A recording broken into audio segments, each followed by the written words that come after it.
Okay, right. Bring some excitement. Today we have Mariano Zaro as our feature, so everybody give him a warm round of applause. Mariano Zaro, a very accomplished poet. He's the author of 6 books of poetry. The most recent one, hello everyone, being Decoding Sparrows, published by What Books Press, which is out of Los Angeles, and Padre Tierra from Olifante, Zaragoza, Spain. His poems and short stories have been published in anthologies and literary journals in Spain, Mexico, and the United States.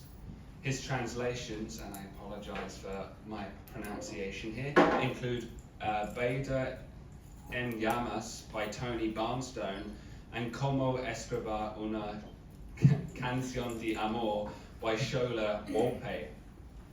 He is a member of the Beyond Baroque Board of Trustees and a professor of Spanish at Rio Hondo Community College. Please give him the warmest welcome as he continues.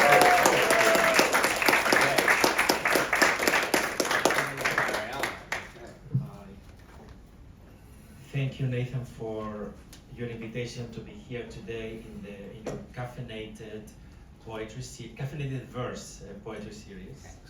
And thank everybody for being here today. Can you hear me okay? And thank you for fighting traffic, big time. My poems are not uplifting, they are sad, so it's not going to help with the pain of traffic. You are going from bad to worse. My apologies. Can you? No. Is this okay if I don't hold the mic? You might need to lean forward otherwise.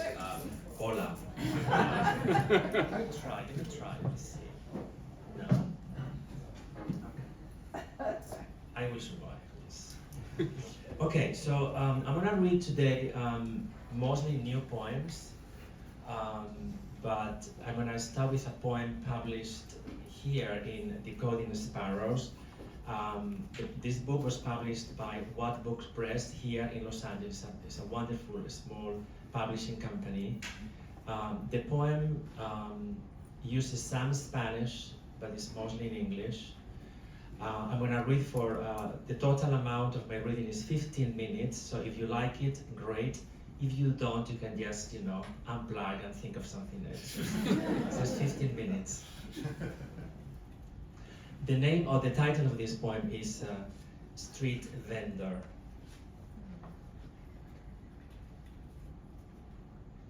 Street Vendor. Lo que le agrade, señor, lo que le agrade. Whatever you like, sir, whatever you like. The young girl is sitting on the sidewalk. She repeats her litany with tired enthusiasm. Vendo pulseras, pulseras de todos los colores. I sell bracelets, bracelets of all colors. It's Sunday evening and the last tourists walk back to their hotels, warm showers and soft blankets. She sells bracelets in the streets and train stations, at restaurant patios before the waiters ask her to go. She may be 7 or 8, has long hair, fast, precise hands, chipped nail polish. Yo hago las pulseras, señor, con bolsas de plástico. I make the bracelets myself, sir, with plastic bags. She tears the bags open with her front teeth, braids the shreds, tie the ends. Es fácil, she says, it's easy. ¿Dónde encuentras las bolsas de plástico? Where do you get the plastic bags? I ask her. En la basura, in the trash, she says. And basura sounds like amethyst, cathedral, tuberose. A veces, pocas veces, she says, las trae el viento. Sometimes, a few times, they are brought by the wind. And thank you everybody for being here today. I'm also looking forward to listening to the poets in the open mic section. The poems I'm going to read now, the new poems, are poems that borrow language from science, from biology, medicine, and also linguistics. The first one is On a Silver Platter. The world has become heavy, I tell my doctor. A door's handle, a page in a book, an empty glass. I want you to see this, she says. She points at the black and white image on her computer screen. She wears a wedding band, but I don't want to know anything about her. I don't want her to have a husband, children, parents, siblings. This is your spine, she says, from C1 to L5. Do you see these spots? Yes, I say. What are they? Sadness, she says. Are you sure, I ask? It's a clear case, she says. The location, the shape, the density. Some patients present transparent sadness. We call it type 0. Very difficult to diagnose even using a dye for contrast. Yours, however, is translucent type 1. Type 2, the opaque sadness, is shaped like filaments that run alongside the muscle fibers. Type 1, your type, stays close to the spine, may cause weakness, trembling, paresthesia, night sweats, sexual dysfunction. The last identified type of sadness is called inner type. It generates in the amygdala. It looks like rain of electrical spores that can reach any part of the body. Does the type 1 explain all my symptoms, I ask? We can't be sure, she says. We're in the very early stages of research, but sadness explains many things. What should I do, I ask? Some patients try to rest more and calm down, but sometimes they fall into hypersomnia, she says.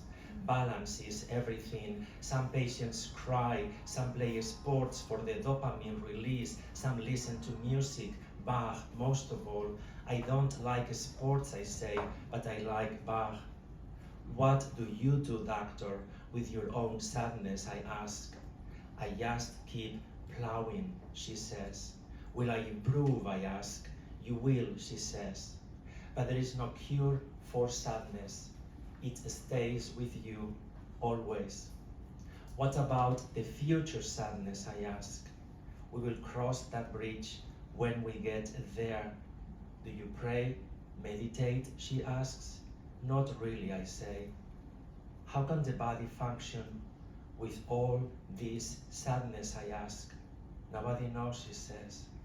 But some scientists theorize that the body wouldn't be able to function without sadness.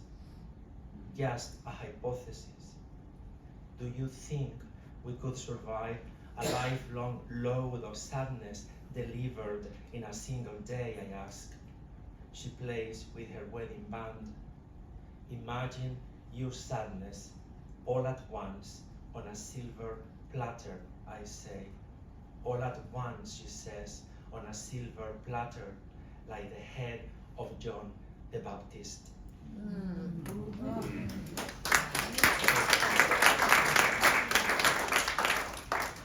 can applaud at the end if you think it's worth it. This poem it uses a little bit of language from linguistics. The opening is a little pretentious, but just bear with me.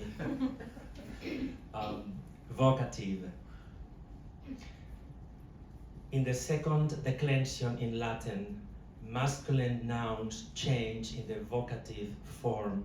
The ending us in the nominative changes to e in the vocative. That's why the poet Catullus when talking to himself in his poem number 8, does not say Catulus, but Catule. Miser Catule, destinas ineptire, por Catulus, stop being a fool. Vocative is used to address somebody directly. My mother wakes up screaming in the middle of the night. She sits on her bed and repeats her own name as if trying to escape a trap. Neck tense, face flushed, she repeats her name until she is exhausted, out of breath. It's a dream, mother, I say. One of your bad dreams. She believes that she is leaving the room. Call her, she says. Call her. She has to come back. And I call her. I call you, mother. And I cover your shoulders with your bathrobe. I call you by your name, intact, as it was in your baptism 94 years ago. I call you by your name, dressed in white for your first communion. I call you by your name, blushing, the day you met Father at age 14. I call you by your name, stained with ashes, when you lost your child. I call you by your name, ever-changing in all declensions, nominative, vocative, accusative, genitive, dative, and ablative. I call you by your name and all the names.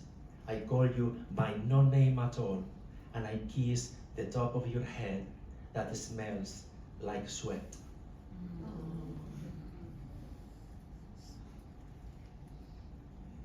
The next poem starts with an epigraph from Hamlet. It's a short dialogue between King Claudius and Hamlet. And they are talking about Polonius, the poor Polonius is there. So, King Claudius. Now, Hamlet. Where is Polonius? Hamlet. At supper. King Claudius. At supper, where? Hamlet. Not where he eats, but where he is eaten. And the title of the poem is Mouth to Mouth. Mouth to Mouth. Another uplifting poem.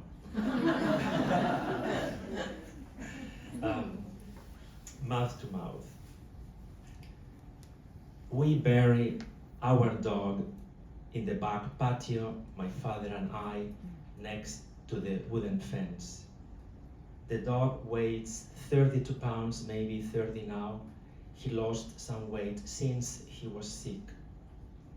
When we dig in the ground, we hit the roots of the neighbor's cherry tree.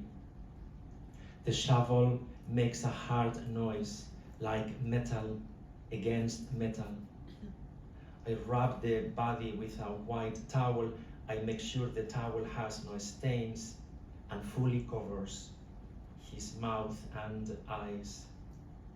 We mark the grave with a cross made of small stones, 3 horizontal, 4 vertical. A crow lands next to the grave, starts pecking the freshly turned soil. I wonder if the grave is deep enough.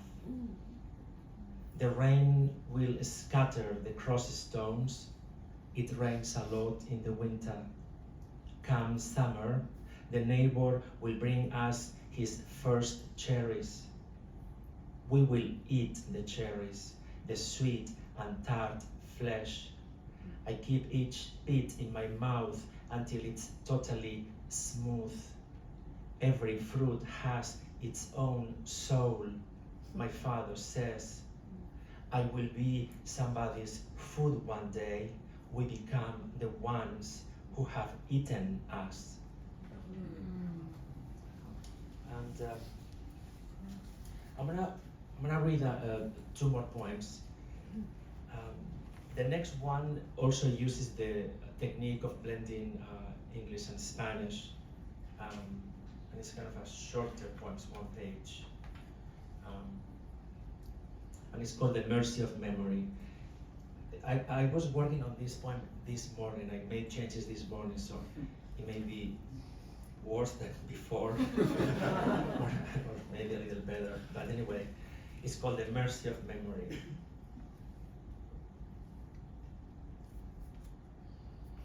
Cúbrete la cicatriz. Cover your scar, they tell her. Her right elbow shattered in a car accident or a ski accident, perhaps the non-accident of war. There is also a platinum plate and 2 screws. She wears long sleeves even in the summer months. Pero no te quejes, but don't complain, they tell her. And don't say screws, say pins is softer, somebody recommends. She doesn't go to the pool, to the beach, doesn't go out much. The first known use of the word scar was in the 14th century. Tell me again, how do you say scar in Spanish? As if a scar could have a nationality. One night, she wears a sleeveless dress. What happened to you, they ask. It's nothing, she says. I don't remember. I am not good with etymologies. And she covers the scar with her constant embroidery of silk and small daily consolations. And the last poem is called Brother. My brother's birthday is next Saturday, in a week. Even though I never met him, and this is a poem about him. And this is my last poem, and thank you for being here and for being so attentive and so enthusiastic. Brother, who is this boy? I ask my mother. I am pointing to a black and white picture framed on a bookshelf. He is your brother, she says. The toddler is standing next to a stroller, wears a small hat. It's a summer day. This is not the first time I have seen the picture. This is the first time we talk about it. I am 6 years old. Where is he now, I ask. He is dead, my mother says. What happens when you die, I ask. Where do you go? Nobody knows, she says. Everything is the same, everything is not the same. How did he die, I ask. Fever, dehydration, she says. What is dehydration, I ask. He died of thirst, she says. He was born April 27th, 1960. He died July 18th, 1961. It was a Tuesday. I was born April 15th, I say. Yes, April 15th, 1963. It was a Monday, she says. All my children came to me, all of them, but you, my mother says. I looked for you. I had to look for you because I was old. Where was I ask. You were inside your father, she says. Did my brother have toys, I ask. Yes, she says. But I told your aunts to take everything away, the toys, his shoes, all his clothing. You shared the same crib though, but not the clothing. I couldn't do that to you. Was he better than I am, mother, I ask. She touches my hair. He was strong, she says. He brought you here. Thank you very much.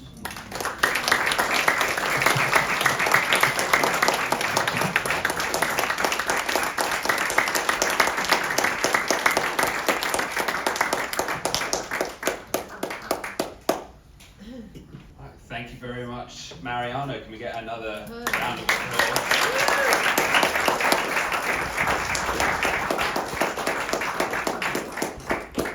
So we're going to move into the Q&A part of the segment. I'm going to ask Mariano a few questions and then going to open it up to all you wonderful people over there. And you opened saying that your poems were not uplifting, but they were certainly transformative.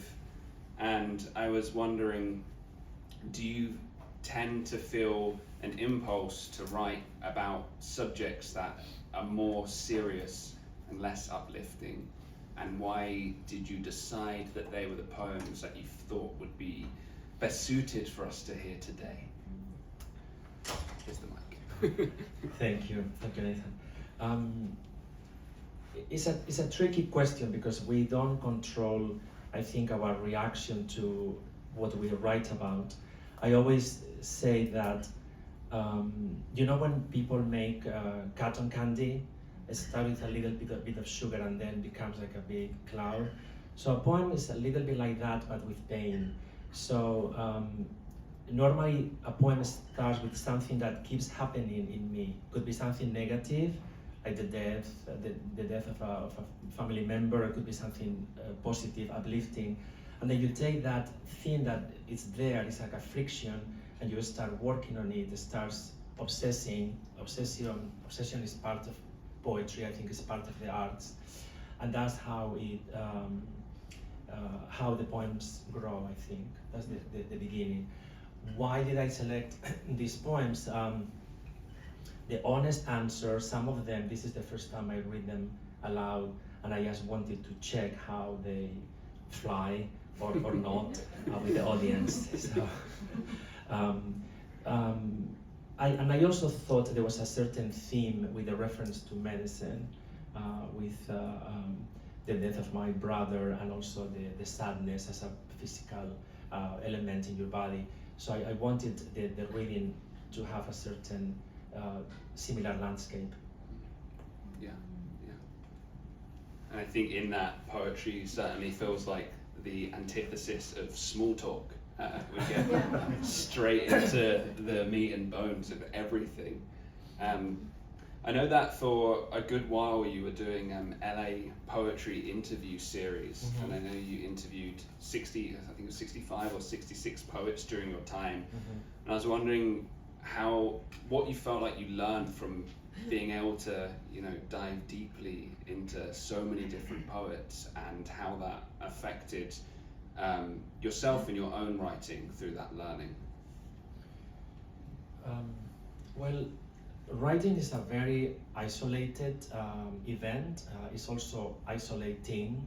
So when I first came to California, I didn't know any poets. Also, I didn't know any poets. And I don't have a master's in creative poetry or creative writing. So I wanted to have like a master's degree just by talking to people. So with other collaborators, Hilda Weiss and Wayne, we made a list of poets from Los Angeles or in the Los Angeles area, and we interviewed many of them. When you think of Los Angeles, you think of actors, actresses, models, bodybuilders, all that. But there are many poets and many poetry readings, and so it's a poetry land also. So the first thing I learned from interviewing them, going to your question, is that I felt less alone. I think all of them have problems with writing, struggles, dry periods. So that was the first thing. It was like, okay, this is good. I am in this territory. And some poets, I realized they have a very kind of clear intellectual construct of how they write and what a poem is, and they can explain it to you very clearly, like Gail Vronsky or David St. Jones. Very clear. Other poets are more in the instinct. You ask them about this, it's all here. It's very interesting. It's like one is more like frontal brain, and another approach is a little more body centered. So that was interesting to to experience, and also the generosity of these people, because they didn't know who I was. I'm not a journalist. I have no experience interviewing people, and they say yes. Every poet say yes. So they were as lonely as I was. And do you feel more front of brain or intuitive bodily? I think the poem is born more in the intuition, but then you have to work on it with your clear mind. I think all the editing and all the revisions and changes, that's more. It's like homework. You just have to do it. Yeah, like today with the Mercy of Memory. I was making changes this morning. Yeah, so. I think quickly to respond, for me at least, the poems that you read flew. So they went down. My other question is, because I know you write in English and you write in Spanish, and I know sometimes your work in Spanish has been translated by other poets into English, and sometimes you're writing both the languages at the same time. Do you have an impulse to write in either language, and how do you respond to these impulses, if so? Yeah. Well, my first language is Spanish, so when I write in Spanish, I have more flexibility of register. I can write pretending different styles. When I write in English, I don't. I have a limitation. I write like a foreigner. But it is a productive limitation, because I think when I write in my own language, I get distracted. It's like going to an airport and seeing all these destinations and you are paralyzed and you don't go anywhere. With English, it's like a train. It's a one train, one path, and that's what I do. So it is a limitation, but it's productive in the sense that allows me to move forward. And I think anybody in the arts, we use a lot of self-imposed limitations. For example, a sonnet is 14 lines. It's not 15, and it has to rhyme in a certain way, so the limitations could be productive, could be helpful. The other big advantage of writing in a language that is not your language is that you create a certain emotional distance. So certain topics that are more in your vulnerable being, sexuality, death, I think I'm more daring to write in English because I have a little bit of buffering zone, as if I'm not the actual person writing. So that's an advantage. It helps you with being a little more daring. Sometimes I try. The poems come in a certain language. That's something I don't really make a decision. They are like, for me, in my writing career, there are like three formats. One is a book comes in Spanish and I do it in Spanish and that's all. And then I had poets like Blas Falconer did the English version of Padre Tierra, Alicia Vogel did the English version of Tres Letras. So that's one path, the Spanish version. Another path is a book happens only in English, like Decoding Sparrows. It started in English, that's what it was. And even if I try to do like the Spanish version, it's very against my nature. So that's the second path. The third path is when, from the beginning, like an animal with two heads, I write the book in both languages. I write a little bit in English, and then I do the Spanish version, and then I do a little more of the Spanish. It's almost like braiding. And I have written, I think, 3 books with that technique. It's slow, because you have to be kind of dancing, but it's a very good method to discover what is unnecessary in the poem. When you do this double poem, if something doesn't work, it's very evident when you try to do the other language version. So that's basically how my brain has worked until now. The new book, the poems I was reading, it all came in also in English. but I'm in the process of writing a new manuscript, and it's in Spanish, and I would like to do a bilingual version, but I don't know. Well, thank you. That was a very profound answer to think about, especially the buffering between selves. My last one's just a simple one, just to let everyone know about the books that you have there for sale before I then ask for a few questions from the audience. Would you like to explain what's at your back? I have some copies, a few copies of Decoding Sparrows. I have copies of this little book. This is a masterpiece, but it's small. It's only in Spanish, Padre Tierra, and this is the book that was translated by Blas Falconer. And then I have this is the marketing part. This is Tres Letras. It was published in Barcelona, and the English version is by Alicia Vogel. This is an old book, The House of Mae Rim. This book was born after an invitation by the Samuelson's family to be in Thailand for a little bit, and I took a lot of notes there, and then this book came out. So I'm very attached to this book. And then this is not a masterpiece. This is a little bit embarrassing, but this is a very old book. It's very uneven. It's a little clumsy. I think sometimes this is more a product of vanity than anything, but you may find a couple of lines that are interesting anyway.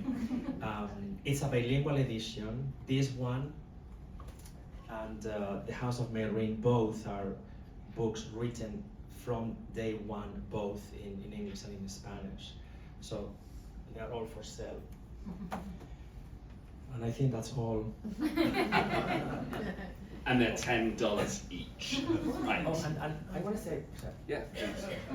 we love the mic. When you get to the mic, you don't let it go.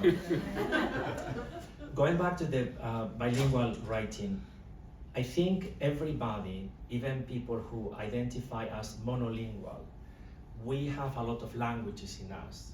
And I think when we write, we select the language we want. So even for a monolingual person, there is a lot of selection in which language we are using. And I think poets are highly aware of that multilinguistic brain. You can keep hold of the mic because we're going to go this way, so you get to have plenty of time with that. So do you have any questions? Chris. Hi, oh yes, you know my name. I got a question about just poetry in general, actually. So with like other art forms, you know, the ink on the page is not the art itself. Like with music, the notation is just a representation of the ultimate art, which is how we hear it, you know, the sound.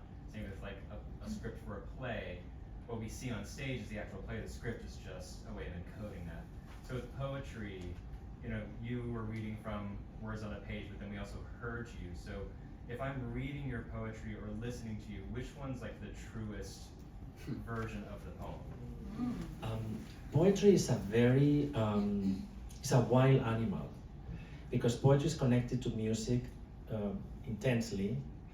It's also connected to the visual arts. Many of the poems, they have a visual impact, like the calligrams, or even poems in the Baroque time, they represent a tree. So there's a big connection with the poems and the visual arts.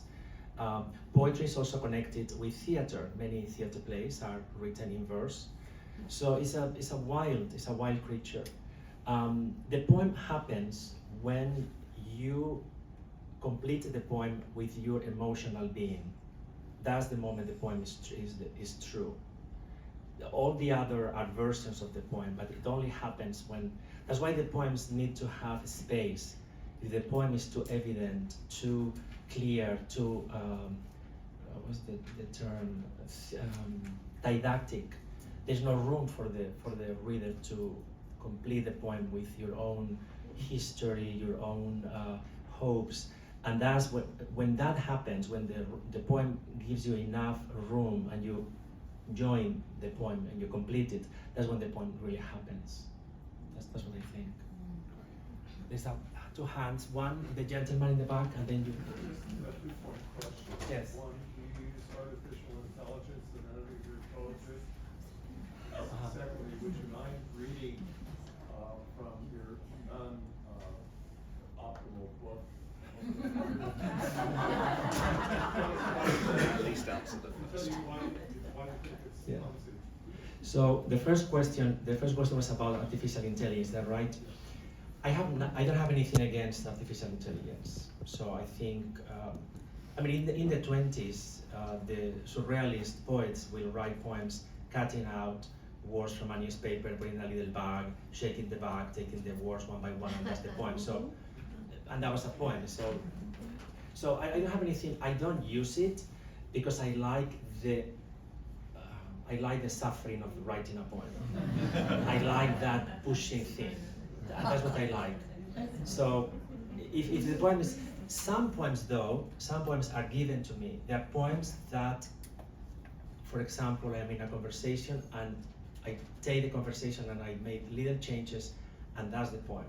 Very few. So some poems are given to me. But I don't use artificial intelligence for that.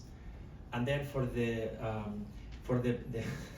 for the imperfect book, I will give you a copy.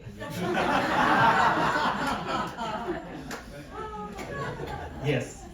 Just to the other gentleman's point earlier, I feel like when you read your poem, it allowed us to hear it individually. And that's really difficult because someone could read it and they could read it in a way that you're only hearing their way, and you read it in such a way that I think I felt it differently than the person next to me felt it, and it really was a beautiful reading, and I really do appreciate the way you did it. That's the biggest compliment. That's the biggest compliment. There's a poet I admire, Luis Cernuda, originally from Spain. He lived here in California, and by the way, he has a poem about Malibu. It's called Malibu, Luis Cernuda. He died in 1963, and I studied him in school and later. And what he does is a very difficult thing. He does. He writes in a way that it feels like he's talking to you, like only to you. It's like a secret code, and it's a very difficult thing to achieve. So I'm glad that you felt that. It's a big compliment. Yeah, I will tell you for lunch later. It's a plan.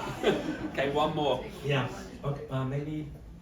So there's image references that are based in Catholicism in your poetry. So yes.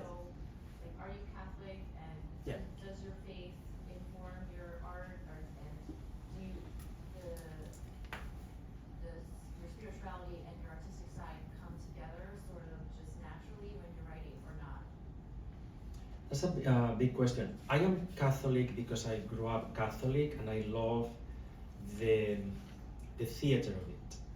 It's just it's in my genes, it's in my DNA. Even if tomorrow I decide to be a Buddhist or an atheist or Jewish, even if I decided with all my might, I will still be moved by all the images of the Catholic Church. I grew up Catholic. I didn't have a bad experience being Catholic. I didn't feel repressed or anything. I also like the language of the Old Testament. I think it's because when I went to First Communion, I was 6 or I was 7 when I did my First Communion, and I went to Catechism when I was 6. And one of the things that was explained to us was, for example, how is it called, limbo, where a child goes to a limbo if he's not baptized. Is that right? And the soul floats there. I was 6, and it was in a small chapel inside the church, and I was exposed to that. That was heaven. To be forced to think of a soul floating forever in a space that is not heaven or hell or purgatory. You stretch your mind beautifully, and so that's in my poetry. I'm not a practicing Catholic. I don't agree with everything the Catholic Church say, my family was a very disobedient Catholic family. I don't have a spiritual practice. I think probably the arts are my spirituality, but definitely there's a reference to that universe, to the iconography and the language. So yeah, it's there. Great. I don't know if there's Ethan, you had a question? One. No. We can do one more. One more, Yeah. sorry. All right, last one. Last one. Take the mic back. You see, I can't get it. Go ahead.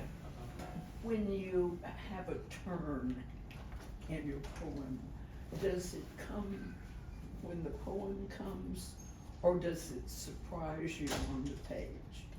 These questions are fantastic. So, what's your name? Charlotte. Charlotte says, when a turn happens in the poem, does it come naturally or does it surprise you? Surprise is a big thing in poetry. A good idea for a poem is always a disaster. Always a disaster. You have to have an idea for a poem and then forget about it. So it's good to have an idea to start writing about it and then let the poem tell you where it goes. And there in the turn, I think the big question is, am I writing what I have to write? Because I think sometimes we write to make something beautiful, or we write to look intelligent or witty. And I think the poem is forcing you to say, speak what you have to speak, say what you have to say. And I think the turn is that moment of truth. But it has to be a little bit a surprise, because if the writer is not surprised, the reader is not going to be surprised either. So, yeah. Thank you. All right. Oh, thank you again, Mariano. Can we have a round of applause?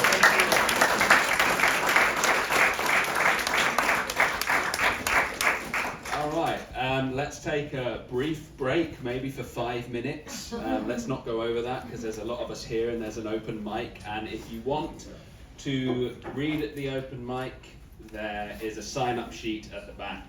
And there are copies of Poetry Magazine and another magazine behind it that are free to take. So help yourselves.